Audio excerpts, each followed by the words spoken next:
নমস্কার বন্ধুরা, আজকে আমি বানাবো ফিশ চপ। দেখো, বড় দেখে একটা কাতলা মাছ দিয়েছি। কাতলা মাছের পেটিটা আমি সিদ্ধ করতে দিয়ে দিয়েছি। পেঁয়াজগুলো লাল লাল করে ভাজা হয়ে গেছে। এরপরে আমি আদা রসুন কুচি দেবো। এতে বাটা মশলা কিছু দেবো না, সব কুচিই দেবো। কাঁচা লঙ্কা কেটে রেখেছিলাম। সিদ্ধ করা মাছটাকে চেপে চেপে জলটা বের করে রেখেছিলাম, সেইটা দিয়ে দেবো। আর আলু সিদ্ধটাও দিয়ে দেবো। পরিমাণ মতো লঙ্কা, পরিমাণ মতো হলুদ, মতো জিরে গুঁড়ো, আর অল্প দেবো ভাজা মশলা, পরিমাণ মতো লবণ। দেখো, পুরটা রেডি হয়ে গেছে। এরপর পুরগুলো আমি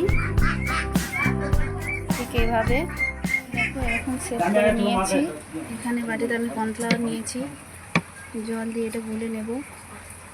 এখানে নিয়েছি বিস্কুটকে গুলিয়ে রেখেছি। ঠিক এইভাবে কোট করতে হবে। আমি সবগুলো কোট করে নিয়েছি। দেখো, তেলের মধ্যে দিয়ে দিয়েছি। খুব সুন্দর লাল মুচমুচে ভাজা হয়েছে। তো আমাদের মাছের চপ ভাজা হয়ে গেছে। লাইক এবং সাবস্ক্রাইব করবেন।